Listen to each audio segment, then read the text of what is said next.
Mister lawyer sir ಚಾನಲ್ಗೆ ನಿಮ್ಮೆಲ್ಲರಿಗೂ ಸ್ವಾಗತ ಸುಸ್ವಾಗತ. ಲಾಯರ್ ಸಾರ್ ಖುಷಿಯಾಗಿ ಟ್ರಿಪ್ ಮಾಡ್ಕೊಂಡಿರೋದು ಬಿಟ್ಬಿಟ್ಟು ಈ ತಲೆನೋವೆಲ್ಲ ನಿಮ್ಗೆ ಯಾಕೆ ಸರ್? ಈಗ ಒಂದು 15 ದಿನದ ಹಿಂದೆ ನಾನೊಂದು ವಿಡಿಯೋ ಮಾಡಿ ಹಾಕಿದ್ದೆ.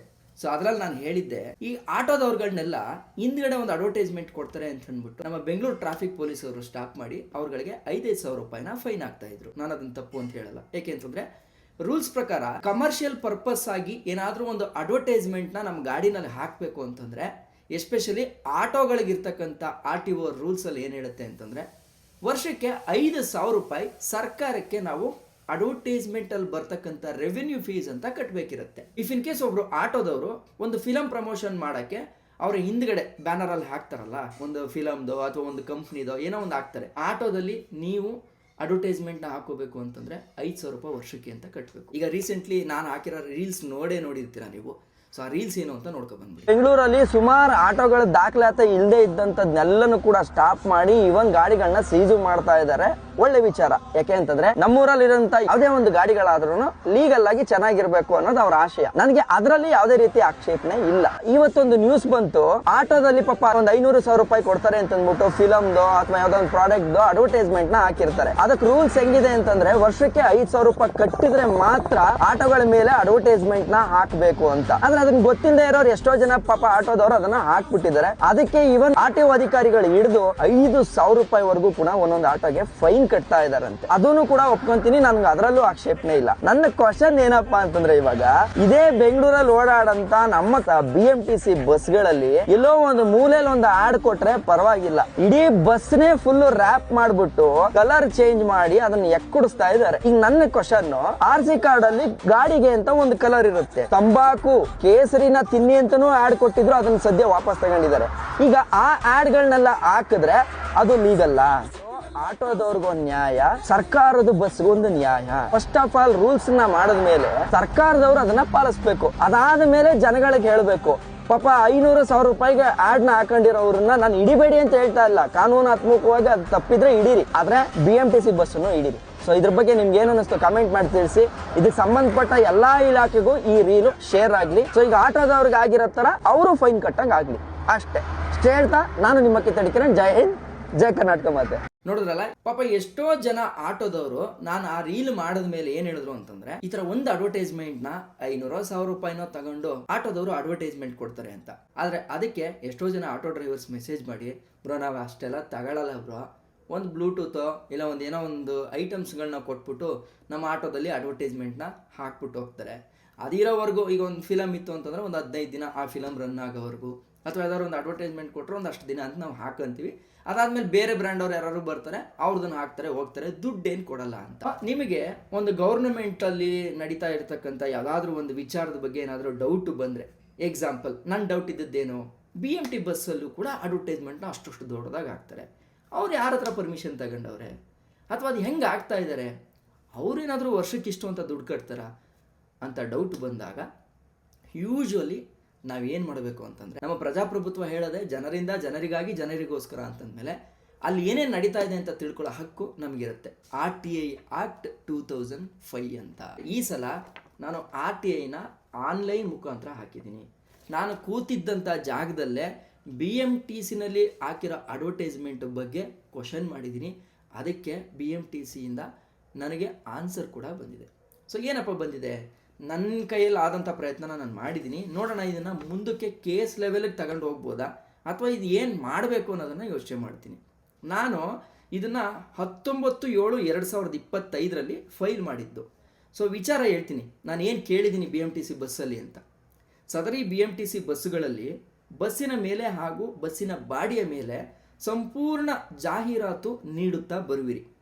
ಈ ಜಾಹೀರಾತು ನೀಡಲು ಯಾವ ಆದೇಶ ಅಥವಾ ದಾಖಲೆಗಳು ಮತ್ತು ಬಸ್ಸಿನ ಮೇಲೆ ಕಾನೂನಿನ ಅಡಿಯಲ್ಲಿ RTOದಿಂದ ನಿಗಮವು ತೆಗೆದುಕೊಂಡಿರುವ ಅನುಮತಿ ಪತ್ರ ಹಾಗೂ ಈ ವಿಚಾರ ಸಂಬಂಧಿತ ಎಲ್ಲ ದಾಖಲೆಗಳು ಮತ್ತು ಸಂಪೂರ್ಣ ಮಾಹಿತಿಗಾಗಿ ಅರ್ಜಿ ಅಂತಂದ್ಬಿಟ್ಟು ನಾನು ಇದನ್ನು ಹೋದ ತಿಂಗಳು 19ನೇ ತಾರೀಕು ಫೈಲ್ ಮಾಡಿರೋದು. ಸೊ ಇದಕ್ಕೆ ನನಗೆ ರಿಪ್ಲೈ ಬಂದಿರೋದು ನಿನ್ನೆ, ಅಂದರೆ 30/7/2025 ಮಿಡ್ನೈಟಲ್ಲಿ ಬಂತು. ಸೊ ನೋಡಿ, ಆನ್ಲೈನಲ್ಲಿ ಅಪ್ಲೈ ಮಾಡಿದಾಗ ಒಂದು ಅಡ್ವಾಂಟೇಜ್ ಏನು ಅಂತಂದರೆ, ಪೋಸ್ಟ್ ಗೀಸ್ಟ್ ಅವೆಲ್ಲ ಏನೂ ಇರಲ್ಲ. ಡೈರೆಕ್ಟಾಗಿ ನಮ್ಮ ವೆಬ್ಬಲ್ಲಿ ನಾವು ಹೋಗಿ ಲಾಗಿನ್ ಆದರೆ ಸಾಕು, ಆ ಲಾಗಿನ್ನಲ್ಲೇ ನೋಡಿ ಇಲ್ಲಿ ಆ ಡಾಕ್ಯುಮೆಂಟ್ನ ಇಲ್ಲಿ ಸ್ಕ್ಯಾನ್ ಮಾಡಿ ಅಟ್ಯಾಚ್ ಮಾಡಿರ್ತಾರೆ. ಇಲ್ಲಿ ಕೆಳಗಡೆ ಇರುತ್ತೆ ನೋಡಿ ರಿಮಾರ್ಕ್ಸ್ ರಿಪ್ಲೈ ಅಟ್ಯಾಚ್ಡ್ ಅಂತ. ಸೊ ನಾನು ಇದನ್ನು ಸಪ್ರೇಟಾಗಿ ಒಂದು ವಿಡಿಯೋ ಮಾಡ್ತೀನಿ. ನಿಮಗೆ ಸರ್ಕಾರದ ಯಾವುದಾದ್ರೂ ಒಂದು ಇಲಾಖೆಯಲ್ಲಿ ಒಂದು ಮಾಹಿತಿನ ತಿಳ್ಕೊಬೇಕು ಅಂತಂದರೆ ಹೆಂಗೆ RTIನ ಆನ್ಲೈನಲ್ಲೇ ನಾವು ಕೂತ ಜಾಗದಲ್ಲಿ ಫೈಲ್ ಮಾಡೋದು ಅಂತ. ಆ್ಯಂಡ್ ಈ ಜಾಹೀರಾತನ್ನು ಪಡ್ಕೊಳ್ಳೋಕ್ಕೆ ನಾನು ಕೊಟ್ಟಿರೋ ಫೀಸ್ ಎಷ್ಟು ಗೊತ್ತಾ? 10 ರೂಪಾಯಿ. ನಿಮ್ಮ ಹತ್ರ BPL ಕಾರ್ಡ್ ಏನಾದ್ರು ಇತ್ತು ಅಂತಂದರೆ ಆ 10 ರೂಪಾಯಿನೂ ಕೂಡ ಕಟ್ಟಂಗಿಲ್ಲ, ಫ್ರೀಯಾಗಿ ನಿಮಗೆ ಇನ್ಫಾರ್ಮೇಷನ್ ಸಿಗುತ್ತೆ. ಸೊ ಈಗ ನಾನು ಕಟ್ಟಿರಂಗೆ ನನಗೆ ಬಂದಿರೋ ಇನ್ಫಾರ್ಮೇಷನ್ನು ನೋಡಿ ಇಲ್ಲಿ ಬೆಂಗಳೂರು ಮಹಾನಗರ ಸಾರಿಗೆ ಸಂಸ್ಥೆ. ಸೊ ನೋಡಿ, ಒಂದು ನೀವು ಅರ್ಥ ಮಾಡ್ಕೊಬೇಕು ಸಂವಿಧಾನ ಎಷ್ಟು ಈಸಿ ಇದೆ ಅಂತಂದರೆ, ಒಬ್ಬ ನಾರ್ಮಲ್ ಮನುಷ್ಯ ಕೂಡ ಒಂದು ದೊಡ್ಡ ಸಾರಿಗೆ ಸಂಸ್ಥೆಯಲ್ಲಿ ಏನಾಗ್ತಿದೆ ಅಂತ ಸಣ್ಣ ವಿಚಾರನ ಕೇಳಿದ್ರೆ ಇಂಥದೇ ಮಾಹಿತಿ ಅಂತಲ್ಲ, ನೀವು ಯಾವ ಮಾಹಿತಿನಾದರೂ ಕೇಳಿ ಅದನ್ನು ಅವರು ಕಡ್ಡಾಯವಾಗಿ ನಮಗೆ ಕೊಡಬೇಕಾಗಿರುತ್ತೆ. ಸೊ ಈಗ ನೋಡಿ, ನಾನು ಕೊಟ್ಟಿರೋ ಇದಕ್ಕೆ ನಿಮ್ಗೆ ಇಲ್ಲಿ ಸ್ಕ್ರೀನಲ್ಲಿ ಹಾಕ್ತೀನಿ, ಅದನ್ನು ಓದ್ಕೊಳ್ಳಿ. ನೋಡಿ, ಕೋರಿರುವ ಮಾಹಿತಿ ಏನು? ಸದರಿ BMTC ಬಸ್ಗಳಲ್ಲಿ ಬಸ್ಸಿನ ಮೇಲೆ ಹಾಗೂ ಬಸ್ಸಿನ ಬಾಡಿ ಮೇಲೆ ಕೊಟ್ಟಿರ್ತಕ್ಕಂಥ ಸಂಪೂರ್ಣ ಜಾಹೀರಾತು ನೀಡ್ತಾ ಬಂದಿದೆ. ಇದಕ್ಕೇನು ದಾಖಲೆ ಇದೆ ಅದನ್ನು ಕೊಡಿ ಅಂತ ಕೇಳಿದ್ದೀನಿ. ಅದಕ್ಕೆ ಒದಗಿಸುತ್ತಿರುವ ಮಾಹಿತಿ ಅಂದ್ಬಿಟ್ಟು ಸೈಡಲ್ಲಿದೆ ನೋಡಿ. ತಾವು ಕೋರಿರುವ RTO ಅನುಮತಿ ಸಂಬಂಧ RTO ಇಲಾಖೆಗೆ ಸಂಪರ್ಕಿಸಲು ಕೋರಿದೆ. ನಾನೇನಪ್ಪ ಕೇಳಿದ್ದೀನಿ, BMTC ಬಸ್ಗಳಲ್ಲಿ ನೀವು ಅಡ್ವರ್ಟೈಸ್ಮೆಂಟ್ನ ಕೊಡ್ತಾ ಇದ್ದೀರಾ, ಇದನ್ನು ಯಾವ ಆದೇಶದ ಮೇಲೆ ನೀವು ಕೊಡ್ತಾ ಇದ್ದೀರಾ, ಅಥವಾ RTO ಇಂದ ಏನಾದರೂ ನೀವು ಪರ್ಮಿಷನ್ ತಗೊಂಡಿದ್ದೀರಾ ಅಂತ. ನಾನು ಯಾಕಿಲ್ಲಿ RTOನ ಹಾಕಿದ್ದೀನಿ ಅಂತಂದರೆ, ಆಟೋಗಳಲ್ಲಿ ಅಡ್ವರ್ಟೈಸ್ಮೆಂಟ್ನ ಹಾಕಿರೋದಕ್ಕೆ ಇಲ್ಲಿಗಲ್ಲಾಗಿ ಹಾಕಿದ್ದಾರೆ ಅಂತಂದ್ಬಿಟ್ಟು RTOದವರು ಸ್ಟಾಪ್ ಮಾಡಿ ಅದನ್ನು ಫೈನ್ ಕಟ್ಟಿಸ್ಕೊತಾರೆ ಅಂತಂದರೆ, ಈ ಕಡೆ BMTC ಬಸ್ಗಳಲ್ಲಿ ಅಷ್ಟು ದೊಡ್ಡ ಅಡ್ವರ್ಟೈಸ್ಮೆಂಟ್ ಇದ್ರೂ ಕೂಡ ಬಿಟ್ಟು ಕಳಿಸ್ತಾ ಇದ್ದಾರೆ ಅಥವಾ ಹಿಡಿತಾ ಇಲ್ಲ ಅನ್ನೋದಾದರೆ BMTC ಬಸ್ಗಳಲ್ಲಿ ಹಾಕಿರ್ತಕ್ಕಂಥ ಒಂದು ಆಡ್ಗಳು ಲೀಗಲ್ ಆಗಿರಬೇಕು ಅಂತ. ಈಗ ನಿಮ್ಮ ಹತ್ರ ಲೀಗಲ್ ಆಗಿ ಇದೆಯಾ ಇಲ್ವಾ ಅಂತಂದ್ಬಿಟ್ಟು BMTCಗೆ ನಾನು ಕೇಳಿದ್ರೆ ಅವ್ರು ನನಗೆ ಹೇಳ್ತಾ ಇದ್ದಾರೆ, ನಿಮಗೆ ಬೇಕಾಗಿರೋ ಮಾಹಿತಿನ ಬೇಕಾದರೆ ನೀವು RTOಗೆ ಸಲ್ಲಿಸಿ ನೀವು ಮಾಹಿತಿನ ತಗೊಳ್ಳಿ ಅಂತ. ನನಗನ್ಸೋ ಪ್ರಕಾರ ಇವ್ರ ಹತ್ರ ಇದ್ರ ರಿಲೇಟೆಡ್ ಮಾಹಿತಿ ಇಲ್ಲ ಅಂತ ಕಾಣಿಸುತ್ತೆ. ಮೇ ಬಿ ಅವ್ರ ಹತ್ರ ಇದ್ರ ರಿಲೇಟೆಡ್ ಮಾಹಿತಿ ಇಲ್ಲ ಅಂತಂದರೆ ಅದರ ಅರ್ಥ ಏನು ಗೊತ್ತಾ? ಇಷ್ಟು ದಿನ BMTC ಬಸ್ಗಳಲ್ಲಿ ಏನು ಅಡ್ವರ್ಟೈಸ್ಮೆಂಟ್ನ ಕೊಡ್ತಾ ಇದ್ದಾರೋ ಅದಕ್ಕೆ ಯಾವುದೇ ರೀತಿ ಸರ್ಕಾರಕ್ಕೆ ದುಡ್ಡು ಕಟ್ತಾ ಇಲ್ಲ ಅಂತ. ಈಗೇನು ಆಟೋದವ್ರು 5,000 ಕಟ್ಟಬೇಕು ಅಂತ ಹೇಳ್ತಾ ಇದ್ದಾರಲ್ಲ, ಆ ಥರ BMTCಗೂ ಒಂದು ಚಾರ್ಜಸ್ ಇರಬೇಕು, ಅದನ್ನು ಕಟ್ತಾ ಇಲ್ಲ ಅಂತ. ಅಥವಾ ಇದ್ರ ಮಧ್ಯದಲ್ಲಿ ಏನಾಗ್ತಿದೆ ಅಂತಂದರೆ, BMTCಲಿ ಇರ್ತಕ್ಕಂಥ ಕೆಲವೊಂದಷ್ಟು ಅಧಿಕಾರಿಗಳು ಈ ದುಡ್ಡುಗಳನ್ನೆಲ್ಲ ಸ್ವಾಹ ಮಾಡ್ಕೋತಾ ಇರ್ಬೋದು ಅಂತ ನನಗನ್ಸುತ್ತೆ. ಸೊ ಈಗ ನಿಮ್ಗೊಂದು ಡೌಟ್ ಬಂದಿರುತ್ತೆ, ಹಾಕಿದಾಗ ನನಗೆ ಸರಿಯಾದ ಮಾಹಿತಿ ಸಿಕ್ಕಿಲ್ಲ. ಅದಕ್ಕೆ ನಾನು ಏನು ಮಾಡ್ಬೋದು ಅಂತಂದರೆ, ಕೆಳಗಡೆ ಒಂದು ಲೈನ್ ಇದೆ, ಅದನ್ನು ಓದಿ. ಸದರಿ ಮಾಹಿತಿಯ ಬಗ್ಗೆ ಆಕ್ಷೇಪಣೆಗಳಿದ್ದಲ್ಲಿ ಸಂಸ್ಥೆಯ ಮೊದಲನೆಯ ಅಪೀಲು ಪ್ರಾಧಿಕಾರ ಅಥವಾ ಮುಖ್ಯ ಸಂಚಾರ ವ್ಯವಸ್ಥಾಪಕರು ಬೆಂಗಳೂರು ಮಹಾನಗರ ಸಾರಿಗೆ ಸಂಸ್ಥೆ ಕೇಂದ್ರ ಕಚೇರಿ ಶಾಂತಿನಗರ ಬೆಂಗಳೂರಿಗೆ ಮಾಹಿತಿ ಹಕ್ಕು ಅಧಿನಿಯಮ 2005 ಕಲಂ 19/1 ಪ್ರಕಾರ ಮಾಹಿತಿ ತಲುಪಿದ 30 ದಿನಗಳ ಒಳಗಡೆ ಮೊದಲನೇ ಮೇಲ್ಮನವಿಯನ್ನು ಸಲ್ಲಿಸಬಹುದಾಗಿರುತ್ತದೆ. ಇದರ ಅರ್ಥ ಏನು? ಈಗ ನನಗೆ ಬೇಕಾದಂಥ ಇನ್ಫಾರ್ಮೇಷನ್ ಇವರಿಂದ ಸಿಕ್ಕಿಲ್ಲ. ಈಗ ಮೇ ಬಿ ಇವ್ರು ಕಳಿಸಿರ್ತಕ್ಕಂಥದ್ದು ನನಗೆ ತೃಪ್ತಿ ಆಗ್ಬೋದು, ಆಗದೆ ಕೂಡ ಇರ್ಬೋದು.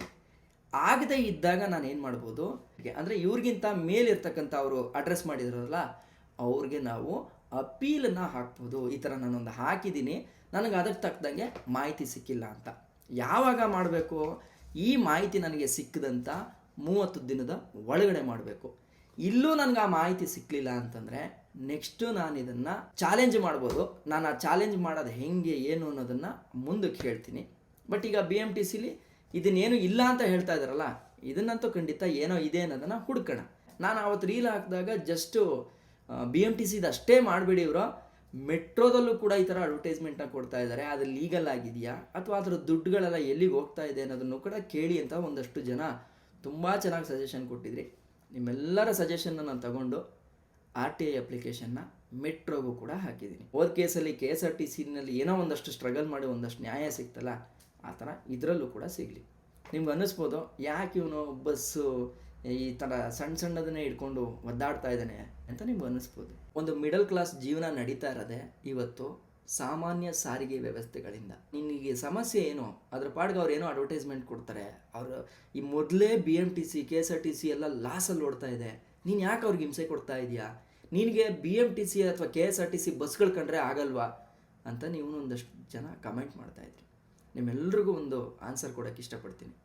ನೋಡಿ, ನನ್ನ BMTC ಆಗಿರ್ಬೋದು ಅಥವಾ ನನ್ನ KSRTC ಬಸ್ಸು ನನ್ನ ಕರ್ನಾಟಕ ಸರ್ಕಾರಕ್ಕೆ ಸೇರಿದಂಥ ಯಾವುದೇ ಸಾರಿಗೆ ಸಂಸ್ಥೆಗಳಾದರೂ ಕೂಡ ದುಡ್ಡು ಮಾಡಿದ್ರೆ ಪ್ರಾಬ್ಲಮ್ ಇಲ್ಲ. ಪ್ರಾಬ್ಲಮ್ ಎಲ್ಲಿ ಗೊತ್ತಾ, ಮಾಡಿದ ದುಡ್ಡನ್ನು ಅಲ್ಲಿರ್ತಕ್ಕಂಥ ಕೆಲವು ಭ್ರಷ್ಟ ಅಧಿಕಾರಿಗಳು ಗುಳುಂ ಮಾಡಿಕೊಂಡ್ರೆ ಅದು ನನಗೆ ಆಕ್ಷೇಪಣೆ ಇದೆ. BMTC ಯಾಕೆ ಲಾಸಲ್ಲಿ ಓಡಬೇಕು, ಯಾಕೆ KSRTC ಲಾಸಲ್ಲಿ ಹೋಗ್ಬೇಕು?